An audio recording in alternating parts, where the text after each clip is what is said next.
Hello everyone, CMeeCraft here, and welcome back to A Light in the Dark. There seemed to be good reaction and reception of the series, the previous 6 episodes we've done, which if you haven't seen, I don't know why you're watching episode 7 first, go back and watch those 6 episodes, because you should. Yeah. Not exactly the most ideal ending last time, and I haven't personally read any guides or anything, so I don't know exactly what I meant to do differently.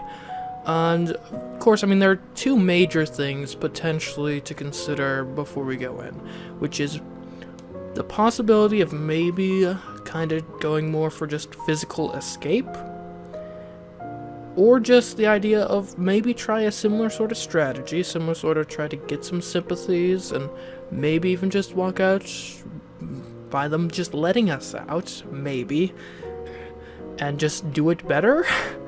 As far as where to improve specifically, and it's tough to say because I'm not certain if this game operates on a bunch of small decisions kind of building up and impacting things later on, or if it is really built upon a few major pivotal decisions. I'm not certain which side of that fence it is on mechanically, so I'm not certain exactly what to do differently here. Like, a lot of times with a visual novel, it's like, oh, I'm just going to choose the romance this character option instead of the romance this character option at this point in the visual novel. I'm not certain what point is the equivalent here. That being said, we'll go in it, we'll try again. One thing I will say is, we'll go from the outside, we'll try another run of just kind of the more peaceful, I guess, approach. And our shortcomings last time, from what I remember, I'd say we wasted a lot of our observations on things that ended up being useless. Like, we observed the table once. We observed just the fact that there was a window in the bathroom. If we're going peaceful and we're dedicating to trying to be kind of non-violent in our escape here, then we are dedicating to that, and we're only going to investigate things that are going to be useful to those ends. We're not going to be investigating, oh, maybe we can escape through this window, maybe we can use this to escape. Or at least that's the idea. And then also, we were a bit kind of confrontational in some of our dialogue choices throughout the game. Maybe try to dial that back a bit. I'm not sure the snarkiness helped us much. I think it just kind of made us come off as annoying more so than relatable. So, if you have better ideas, leave it in the comments. I might be able to get that feedback before we end up sealing our fate here, or maybe not, I don't know. But I'd say that's our general strategy here. We're kind of going for the same sort of peaceful sort of deal, but we're going to try to have more relevant observations of the room and less confrontational dialogue. Alright, that being said, new game. Overwrite the autosave data. Yeah, that should be fine. And brace your... oh, the world is not fair.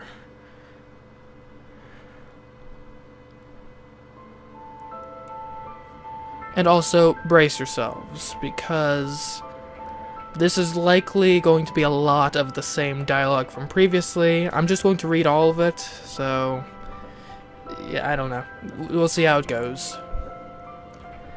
There was a saying, the world is one big intricate machine, with the people as its cogs and the law as its screws. The countless pieces connect with each other in order to operate. Through continuous refining on top of repeated collapse and reconstruction, modern society is eventually formed. The more complicated a machine appears to be, the more delicate it really is. One loose screw would stop the whole thing. One failed detail would lead to collapse. Therefore, we must be ever vigilant and watchful, and remove every single problematic piece. Mommy needs to head out and take care of something, so have dinner without me. You can eat whatever you like. If Daddy calls, just tell him I'm in a class, okay? The laughter of an unknown man, hurried footsteps, and the sound of an engine starting. It was at that moment I heard the sound of dissonance from the machine.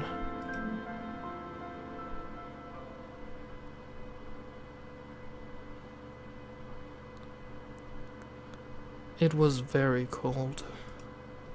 I felt a freezing chill as I regained consciousness. It wasn't so much that I felt cold when I awoke, but that an icy draft had caused me to wake up. As I opened my eyes, they're met by darkness. All I could make out was that I was in some sort of small room. This place was unknown to me. It wasn't my room, nor was it a hotel room. My head hurt as if I had a hangover. I tried to stand up in order to find some sort of light switch, but all I felt from my legs was numbness. Where am I? The smell of cigarettes and mold in the air was nauseating. As I fought to regain my bearings, I realized that something was not quite right. What happened to me? A sense of unease overcame me. I tried to calm down and organize my thoughts. I recalled that I was on my way home from cram school. Finally up, rich boy. Who are... An unfamiliar voice rang in my ears, right when I opened my mouth to ask. Ooh, yikes, yeah. Out of nowhere, a foot swiftly sunk itself into my stomach, launching me toward the wall. I felt my stomach turn, and I almost vomited. However, all that came out was a dry fit of coughing. I couldn't stop spasming on the ground. All that was on my mind was the intense pain, yet I was also too scared to make any sound. Who is she? My body's not responding. My body hurts. What happened if this goes on? Countless questions went through my mind, but before I could speak, I heard that cold voice again. Who gave you permission to talk? There was no change in her expression as she watched me struggle. There was nothing but a look of pure animosity in her eyes. You better keep your mouth shut. I do not have the patience nor intention to play nice with you. Got that? I struggled to stand up, then came to the shocking realization that my limbs weren't numb. They were tightly tied up with rope. I struggled against it, but the rope was far tighter than I imagined. Oh, yikes. Rich boy, do you understand the words coming out of my mouth? Or do you only respond after a good beating? Bitch. Another kick made me almost scream and curse at her. However, knowing now was not the time to confront her, I grit my teeth and to force myself to stay calm.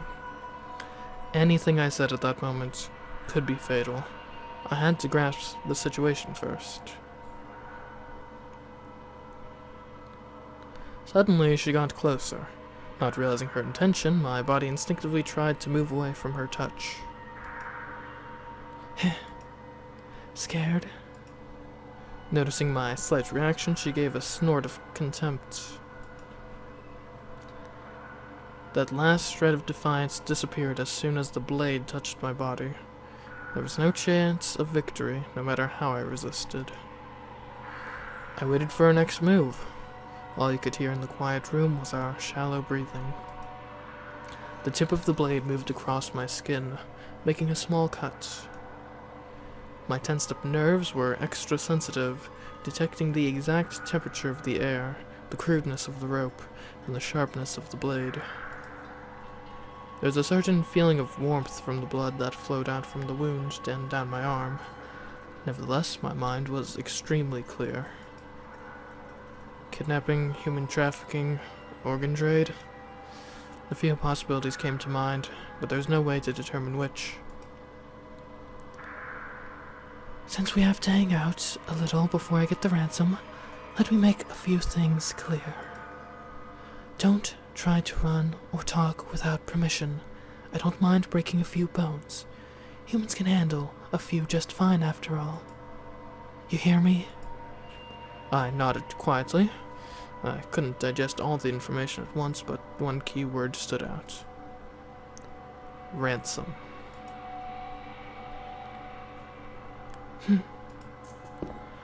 The blade left my skin, and I swore I heard a little sigh escape from her. There was a sound of light footsteps moving towards the wall.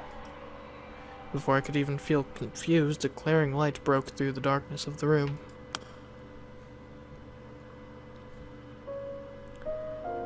Not able to adjust to the sudden brightness, it took me quite a while to finally open my eyes. What came into view was totally foreign to me. The room was roughly 300 square feet in size. The wall that was meant for painting was now moated, its original color no longer visible. Time had its way with the room, causing everything to become decayed, be it the wooden chair, desk, or bed. The resulting smell of mold in the air was reminiscent of ruins you'd find in a movie. The owner of this place stood near the window with a taunting smirk on her lips. Never lived in a place like this, did you, rich boy? The words were clearly provocative. Bearing the burning pain, I tried to observe her through the lamplight.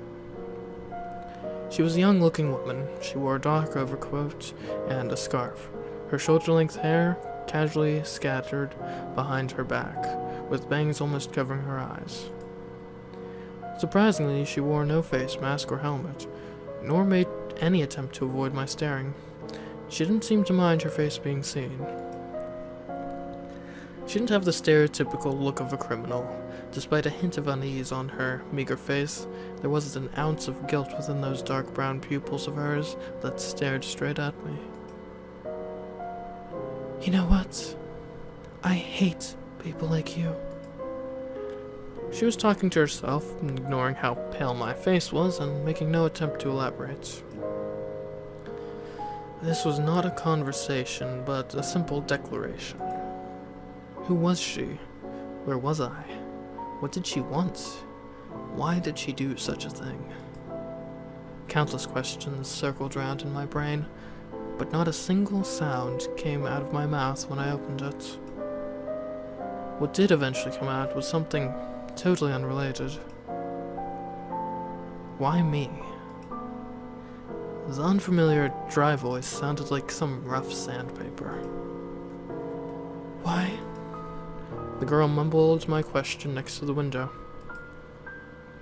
The lights reflected off the girl's face, orange spots of light scattered across her messy hair, dancing like fire. She hung her head in contemplation. It took her a while to raise her head again with a grin. No particular reason.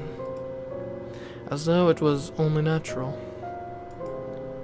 The empty voice held no emotions, but instead a malevolent sense of pleasure. The world is just unfair. Isn't that your favorite line?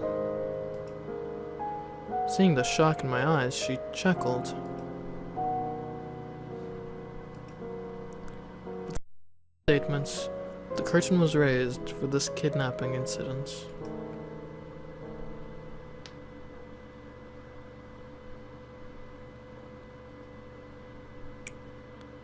Alright, here we go. Light in the dark, day 1, kidnapping.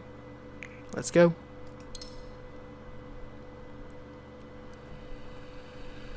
I stood in a world of darkness.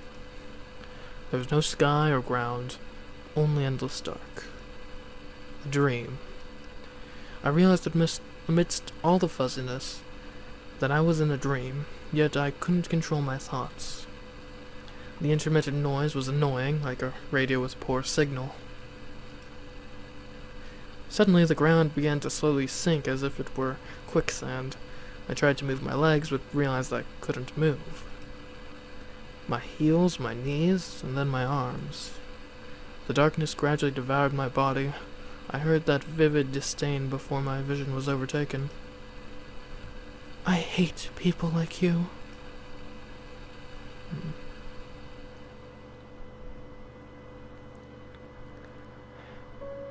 Day 1, morning.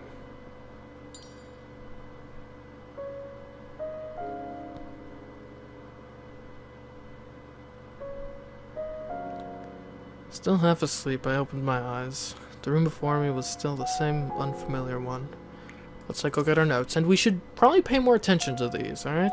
Situation. What time was it now? I couldn't tell the time. I needed to escape. Untying the rope was my only option. The only exits were the door and the window. Was there really nowhere else? I should try to converse with her. A better relationship could be beneficial. Then we've got the maiden, a girl with long hair and sharp eyes. She didn't seem to be older than 30. Her pale skin didn't appear to be healthy.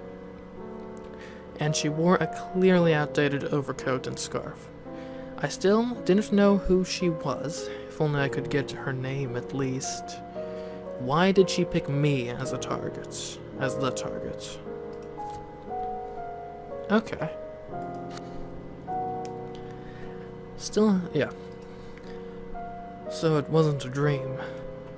The long sigh couldn't relieve the depression in my chest, and my heart sunk to the pit of my chest. I was kidnapped. What was their objective? What should I do? My mind was all blank.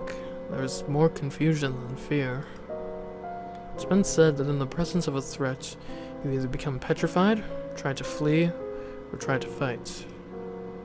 Reflexively stopping your actions to avoid catching predators' attention was probably the best way to describe how I felt. I tried to pull the rope, but nothing happened. The headache was hard to bear. The pain medication I usually kept on me was in my bag, which was out of reach in my current state. Damn it. My mind did get clearer after sleeping. Everything that happened yesterday still felt like a dream, but the reality of it was right before my eyes.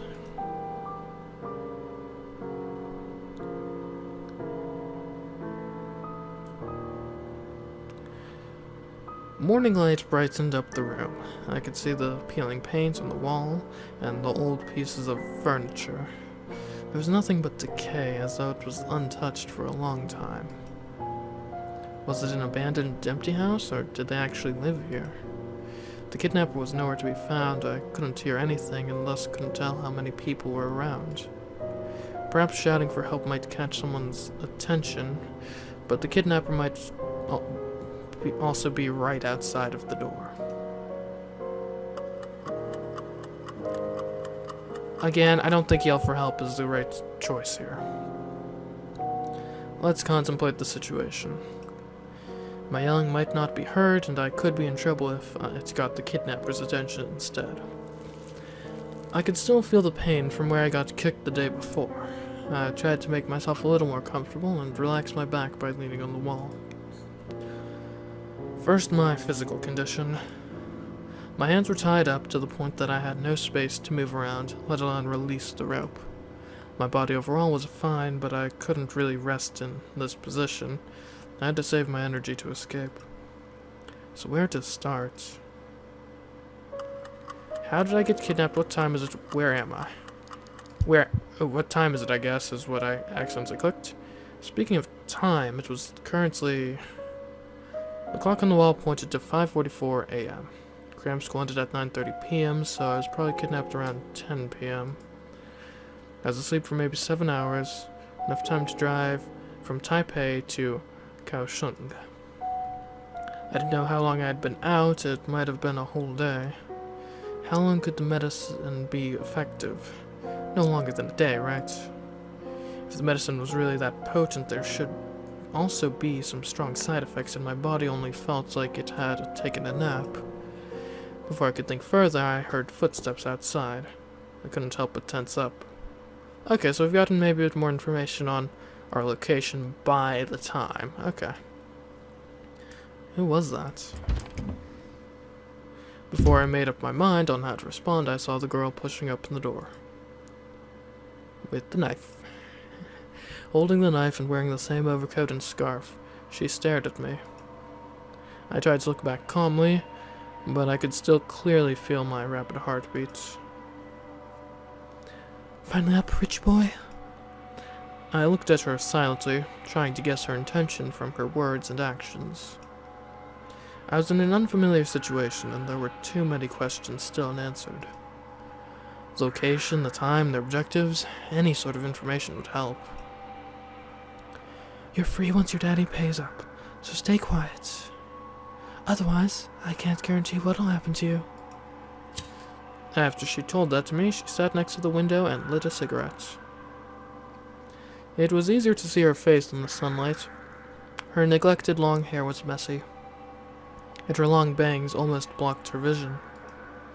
Her pale skin wasn't makeup, more like something she was born with, or as a result of poor health. Or maybe drug abuse? Hey. The girl's voice broke my train of thought. She stared coldly at me, with the cigarette still in her hands.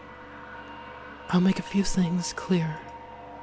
When I contact your dad, don't talk, don't move, don't have any funny ideas. This is not a game. I don't have the patience, and I don't mind shutting you up by breaking 1 or 2 bones. Digesting her every word, I pondered what to say. Got it. Got it. I'll play by your rules. Still assessing the best way to deal with her, I should avoid triggering her for my own safety. You better. I'm free once you get the money, right? What do you think? Her nonchalant answer proved my guess. Not that her said meant anything. If a kidnapper's promise actually meant anything, then even world peace wouldn't be a pipe dream. Ha Chen Jiang, age 18, only son of CEO Ha Jiang. Address is Chongqing Road, Lane 2. Living by himself, buying breakfast at 10 a.m. every day, jogging at the park at 8 p.m. Cram school every Tuesday and Thursday, which ends at 9:30 p.m. Always takes a shortcut at the walkway under construction. She lazily read my information and from time to time paused to look at me as though anticipating something. Quite comprehensive. Humph. She grunted after noticing my lack of reaction. Leaking personal information wasn't new, but it was still uncomfortable to hear someone knowing your daily routine like they knew their own garage.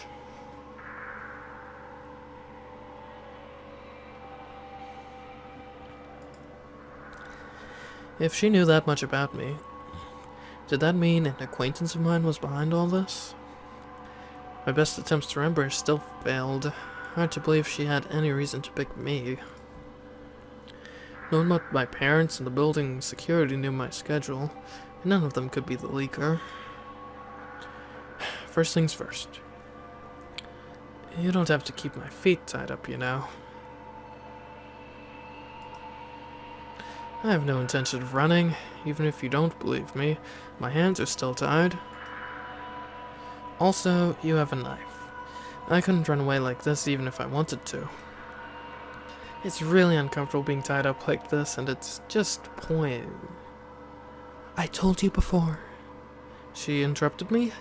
She squatted before me and looked me right in the eye. I hate people like you. Having too much money to spend, never tasting any pain, and everything just goes your way. You know nothing, yet still acting almighty, like some big shots. Uncomfortable? You think I care? Let's make you more uncomfortable, I say. What a messed up personality. I felt her animosity, but didn't want to explain it to her. Too many people found society to be unfair, always blaming their failures on someone else, thinking they were victims of the system. If it was that easy to convince her, she wouldn't have kidnapped someone in the first place. Got nothing left to say now? Noticing my silence, she tried to provoke me. I look away. I wasn't dumb enough to argue with someone with my hands tied, especially if said person was holding a knife. Loser. Should I have looked away? Probably. Seeing as how I didn't respond, she sneered and lost interest in me, returning to the window. I don't know, maybe we could have had a legitimate debate there. Or she could have just kicked me. I remember getting kicked a lot in the first parts on my first try. Her animosity against rich people made it impossible to communicate with her. Okay, we can't observe yet. We can chat, though.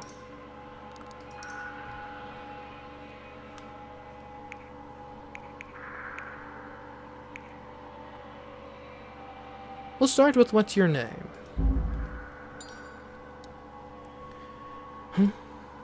What's your name? The girl was staring at her phone and didn't hear my question, so I repeated it. Han Yi. She carelessly said 2 syllables before suddenly shutting up. She raised her head and looked at me cautiously. Say again? I secretly remembered the partial answer, but acted as though I heard nothing. You think I'll tell you? Just... Wait, now this is her, so it should be a text box here. You think I'll tell you just so you can call the cops later?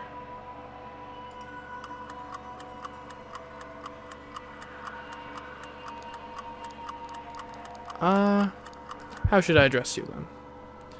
How should I address you then?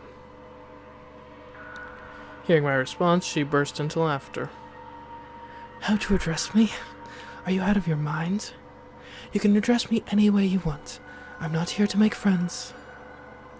Okay, what's that note specifically? So her last name was Hong, but I still had no recollection of her. Okay.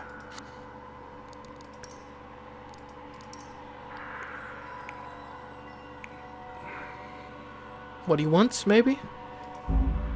I don't see much... I think we can probably get some stuff out of these questions, so I don't want to rest right now.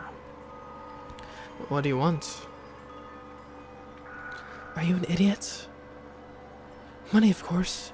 Do you think I enjoy kidnapping people? She grunted in disdain, then her mouth broke into a naughty smirk. Of course. Teaching your type a lesson feels good too. Otherwise you'd think the whole world revolves around you. Her words were still aggressive. I still had no idea why she was so mad. Everything else aside, just the fact that I didn't even know her in person made it bizarre that she had such a grudge. Who do you think you are? We'll just go with what happens after you get the money. Who do you think you are is way too provocative. So, what happens after you get the money? Kidnapping is naturally for money, but money for what? Will they ask for more, escape abroad? And most importantly, do they intend to let me go? What do you think? She raised the corner of her mouth and returned the question. Her non-committal smile was creepy. It's none of your business anyway. You just pray your daddy pays up soon. That amount is nothing to you, right? I hope so too. Bringing this up covered my mind in shadow, but I couldn't do anything about it. Okay. We could rest. But the stamina's still fair enough, so we'll chat one more time. Can you untie me? It seems incredibly stupid. But who knows? We'll try it. Can you untie me? Why? So you can escape? No, it's quite uncomfortable to stay in this position. The way my hands were tied up and pressed hard against my body made it not only difficult to escape, but also kept me from even resting comfortably. I couldn't even feel my hands from the numbness. I wondered if it would cause some problems if I stayed like this. Please, I can't escape without a proper weapon, or without a weapon, and I'm not dumb enough to risk my own life. Seeing no response from her, my tone got more and more direct. Uncomfortable? She raised an eyebrow. How about a blanket and a cup of coffee, plus a few novels to help you kill some time?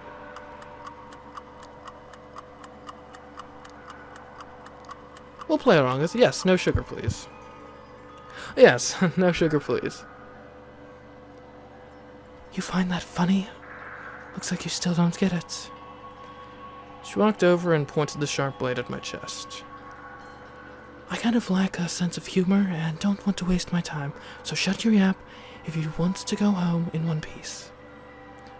I mean, you're the one who started on that kind of sarcastic, humorous tirade, so, I mean, I feel justified. Hearing the threat in her words, I shrugged non-committally. She really did lack a sense of humor. Knowing that information would have been useful last time, I think. I wasn't sure how much time had passed, and I had grown hungry. My head still hurt a little, and my tied-up limbs only made me moody. She just sat there staring at her phone. She kept dialing some numbers with an anxious expression. Why don't you eat something? Not hungry. Did you already eat this morning? Just cut to the chase and stop beating around the bush, will you? She replied coldly, staring at me with a certain annoyance. I want to go home. Sheesh, so annoying here. I want to go home. You think that's funny? She showed no appreciation of my direct response or my sense of humor. You want money, right? How much? None of your business. I tried to negotiate with her, but she just looked even more annoyed. Look, if you let me go now, all my money is yours. All the cash on me and in my bank accounts. That should work, right? I will say nothing and pretend this never happened. I live by myself anyway. No one will suspect it if I just say I took a walk. Shut up. You think I'm a fool? Why should I believe you? You think you can talk your way out of this? Just shut up and wait for your daddy to pay. She snorted and showed no interest in my proposal. What if he won't? He will. She interrupted me, raising her eyebrow in response. He'll be in real trouble if he doesn't. I realized her implication. My dry chuckle felt bitter. She had a point. I would be in trouble without the ransom. I suppressed my worry, knowing it was not the time to panic. My priorities were collecting as much information as possible, replenishing my stamina, and finding a chance to escape. Can I have something to eat or drink? I haven't eaten anything since yesterday. Oh, the rich boy is already hungry after skipping one meal. Yep. I admitted without hesitation. My hunger was real, and there was nothing impressive about hiding that. She couldn't retort, so she poured me a glass of water from the bottle after a grunt. I can't grab it unless you untie me. Just lick it like a dog. I tried to convince her to loosen up the rope, but she had no intention of doing so. Just the practicality of drinking water, I think, in this moment, right?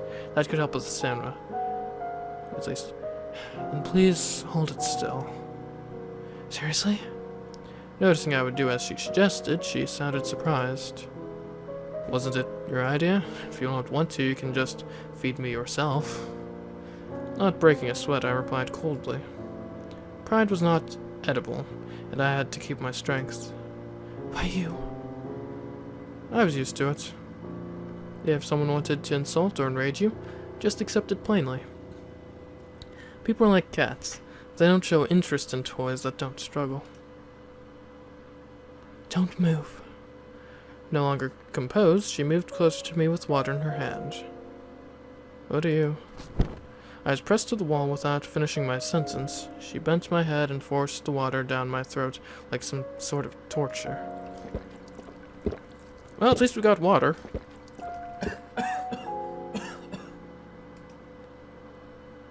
Want some more? She raised her eyebrow, smiling victoriously. Screw you. I couldn't say anything while choking. The spilled water soaked my clothes, making me tremble in this cold weather. That was straightforward and violent. But at least I can rest a little after drinking some water. Stamina up. Yes. Okay. That's the goal there. The cell phone on the table started vibrating. She stole a glance at me with pursed lips after seeing the number. People had small gestures when they were under pressure, like pursing lips, flipping hair, and biting nails. The person in question might not be aware of it, but one's body language revealed his or her true emotions. Stay here and don't you dare make a sound. Leaving with that threat, she walked out through the door with the phone. With the door closed shut, I vaguely heard the conversation outside, but was not able to figure out the exact content. Was it an accomplice? There'd be even less of a chance to escape if there were more of them. I sighed towards the sky, as though mocking my effort, every undesirable outcome had occurred.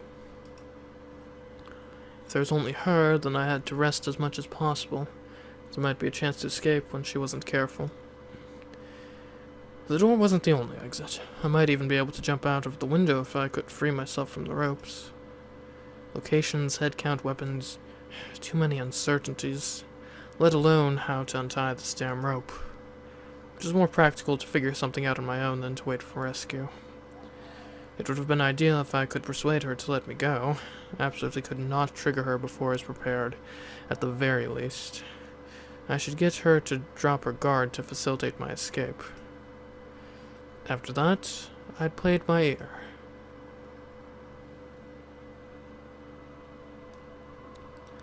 Let's try to find something useful when she's not around. Observation. First things first, we examined the table in the previous thing, but when I did that, I actually wanted to examine the things on the table. But I can't yet, aside from the lamp, which I'm not sure is all that interesting. What is interesting? I mean, I don't think we need to examine the clock. This ended up being useless. There's this calendar here.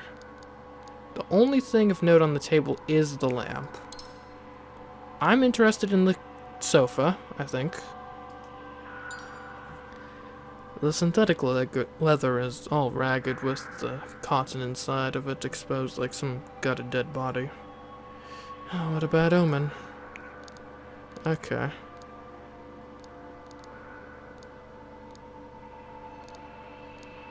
And, there's the backpack there. What about the calendar? That could be useful. The date stopped at August 30th, 1999. If it is the date the original owner left the place, then it must be at least 15 years old. No wonder it looks this miserable.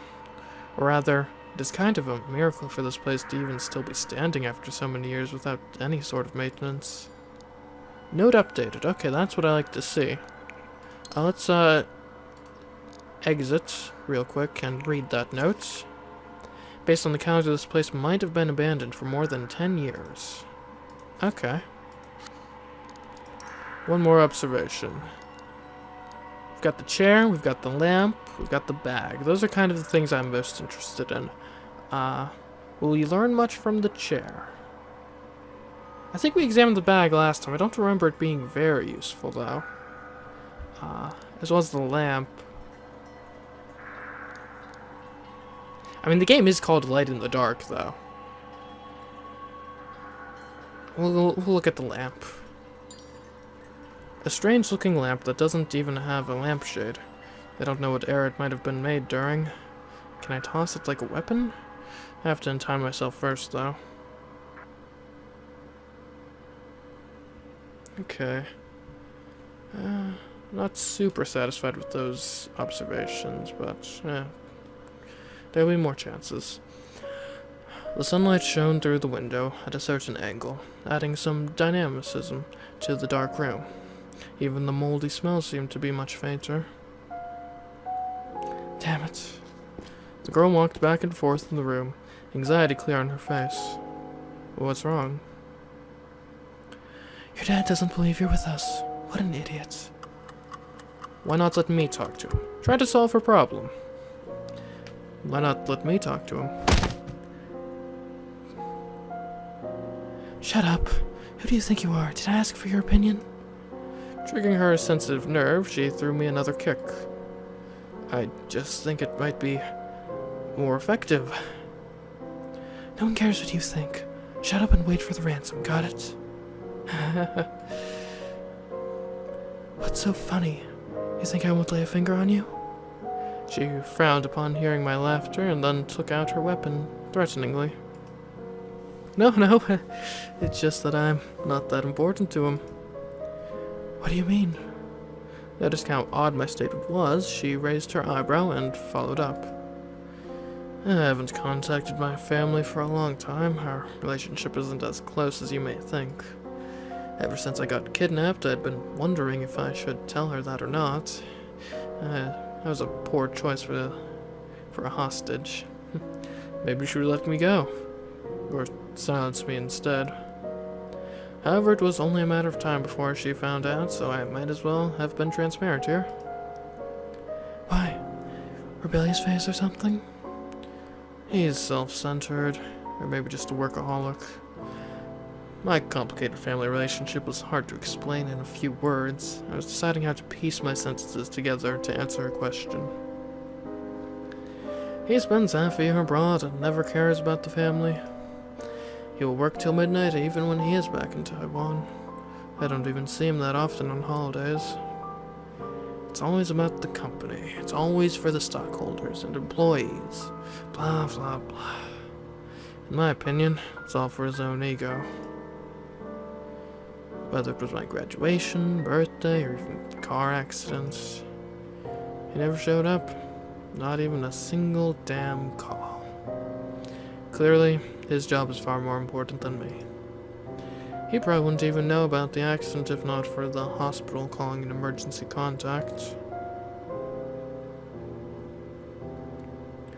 I tried to shrug, but my tied-up hands made it impossible. Anyway, he doesn't care if I'm dead or alive. He might even feel relieved about me getting kidnapped. Sorry about that, but you would have better luck with his secretary. Hell, if you let me go now, I can even tell you his secretary's number as a bonus. I proposed to her half-jokingly, yet her reaction was unexpected. She didn't open her mouth, instead just looking at me coldly from beside the window. You think that's funny? To my surprise, she walked up to me while flipping her hair. You think you deserve sympathy? Want me to pity you? She grabbed my collar and pulled me so close I could feel her breath. Car accident? Hospitalized? Your daddy doesn't give a shit about you? Be effing grateful that he didn't leave you a pile of debt. You think everyone has a happy family? School, meals, a home? So many things you take for granted aren't the case for us. Stop acting like some victim if you know nothing. You just make me want to puke. Every word was delivered clearly. Her voice contained a certain indescribable weight. Seeing me not responding, she let go of my collar and spat on the ground angrily. I'm wasting my time. Realizing she might have spoken too much, she turned her head away and returned to the window like a bursted bubble. Well, that didn't work. I sighed lightly. Things wouldn't be that easy after all. It was true I wanted to win her pity, but that was no lie either. A father always working and a mom never home. That's the image of my family. Every time I was home, all I could see upon opening the door was the vast empty living room. I noticed how big the house was. So big that I could feel only emptiness. I breathed out, raised my head, and looked at that small part of the sky from the window. The only lie was that I no longer felt hurt by it.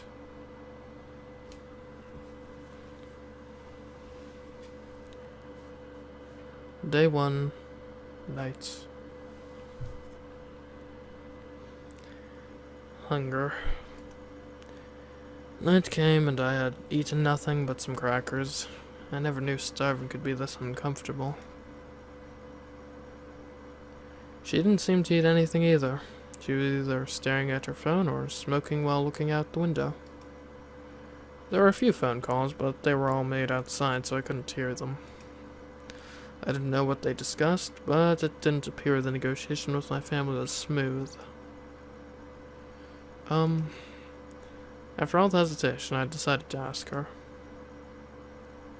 What? I need to go to the bathroom. She stole a glance at me, but acted as though she heard nothing. I said I need to go to the bathroom. I repeated myself. This time she slowly turned toward me. You...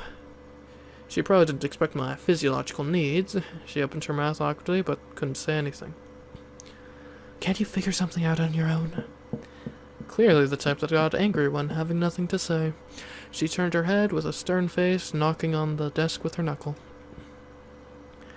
Realizing this might be a chance to make her untie the rope, I grew silent.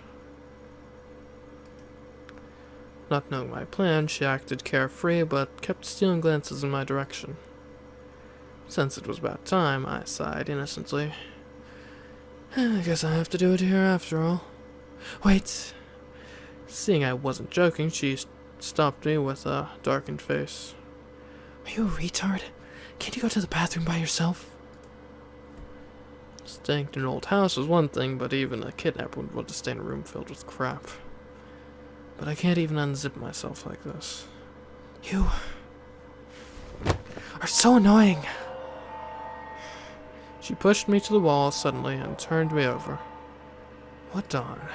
I panicked over not seeing anything. I tried to turn myself back, but only heard a cold voice next to my ear. Be quiet. She pressed my body with her elbow, and I felt a cold sensation on my back. No question about what that was. No talking, no struggling. If you move, I stab. If you yell, I stab. She wasn't going to castrate me, was she? She knew that even without my genitals, I'd still need to go to the bathroom, right? Barrett, don't struggle here. That would be foolish. I kept under control and made sure I didn't speak, quietly awaiting her next move. Suddenly, the restriction on my hands disappeared. Oh. It was quite a relief, both mentally and physically. My hands were finally free, and I felt like all my energy was used up. I never thought moving freely could bring such happiness. Even my shoulders and neck felt much better. If I could move my hands, my chance of escape was much higher. Raise your hands. As though she saw through me, I saw the sharp knife when I turned around. Eh? I told you to raise your hands. Wait a second. I won. She was totally not giving me a chance to explain myself. Not risking my own life, I raised my hands obediently. I can't escape even without the rope. It would be so dumb as to fight someone with a knife. She ignored my nagging and showed no hesitation with her movements. My happiness evaporated instantly. Within a minute of my freedom, I returned to being a prisoner. One glance at the bathroom, and antiquated was the only word I could think of to describe it. The old bathroom naturally wasn't huge. The light from the window was the only illumination, and the air smelled of mold. The tiles were engulfed with dirt, the bathtub covered in tiles, and the ink-green toilets all looked like products of the last century. The drain was so nasty I couldn't even look at it. I tried to make a face in the mirror, but the reflection was so blurry I couldn't even recognize myself.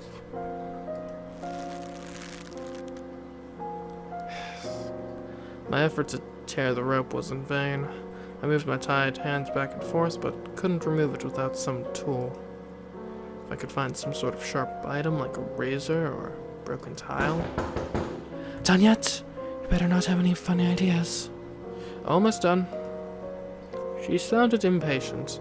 Outside the door, to avoid suspicion, I chose not to stay too long. I prepared to leave after finishing my business. Bathroom breaks were the only time I was by myself. If only I could find some weapons. I twisted the faucet. Surprisingly, there was still running water. Upon exiting, she immediately moved closer in case I was hiding something. From the rope to my pocket, she didn't miss any detail. There's nothing, really. Even the body search didn't seem to remove her suspicion of me, as though there was no way I could be this obedient. It'll be fine if I cooperate, right? I'm not brave enough to risk my life. You better not be. You're the only one in trouble if you try to escape. If the rope can't hold you, I won't mind breaking your leg. Making that final threat, she returned to the window and lit a cigarette. She tiredly supported her head. The messy hair hid her expression, making it hard to tell her thoughts, which seemed to disappear with the cigarette smoke.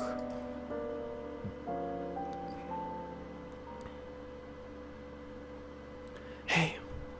She recklessly went through my cell and asked suddenly, Why don't you have your mom's number here? I accidentally deleted it. Oh. She is busy, no time for me. Having no intention to talk about my family, I tried to end the topic quickly, yet she started laughing mockingly. So busy that she doesn't even know her son was kidnapped. Isn't your dad the only one working? What is she busy with? Shopping, afternoon tea, buying luxury purses abroad? How biased can you be? I was fed up with her unreasonable attitude, trying to paint rich people as pigs, drowning in money and all sorts of luxury. They had no ability nor brains and were only good at ordering people around with money. Exhausted their employees every day just to earn more money to waste. I didn't know how many people believed in such stereotypes, always suspecting others were doing something illegal if they had better life than themselves. They didn't ponder the reason behind those differences, but simply lamented the social injustice and cursed others' success. Such blind hatred of the rich was simply laughable. All these claims of, they're just lucky and rely on their parents. I could do the same if I were rich. Were just to propel forward their self-righteousness. Biased? Hearing my words, she snorted and raised her eyebrow in disapproval. Are you kidding me? Aren't you the ones with bias? What can you achieve without a diploma? Hey, who let people like her in? Watch out, she must be a thief if she's this poor. Aren't these your slogans? Ha! After her lively imitation, she burst into laughter, a voice filled with self-deprecation. I'd like to know what I've done to deserve all your bias. Her tone sounded like one who had been through much discrimination. I wasn't sure what sort of experience had led to such an extreme mindset. Yet such words from the mouth of a kidnapper seemed only to prove those biased statements. Whatever. She turned her head and was unwilling to say more. When they'd arrived, her eyes sparkled like stars and focused on some faraway place I couldn't reach. It couldn't be helped. I know that.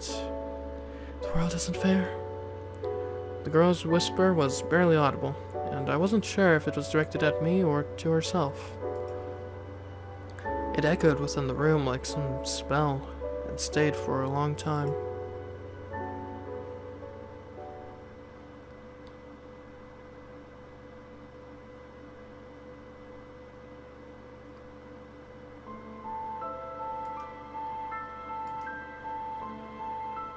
Many things were easier than expected.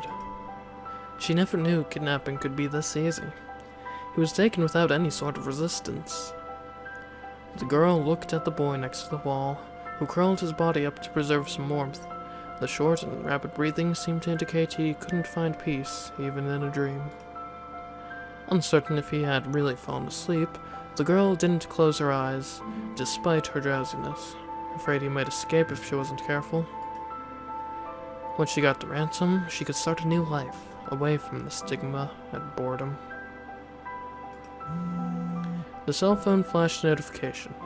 Some hesitation flew across the girl's face, but it reverted back to the same look of sternness.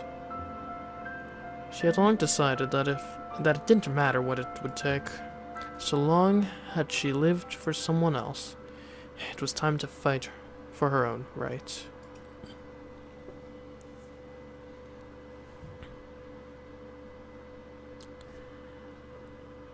Alright.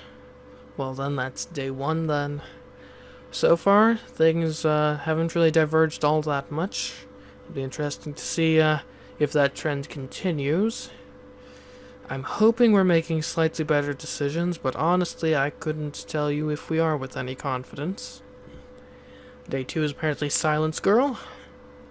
We'll see if we can handle that day better than previously. And I look forward to seeing you then. So until then, I've been CMeeCraft, and I'll catch you in the next episode of A Light in the Dark. Goodbye.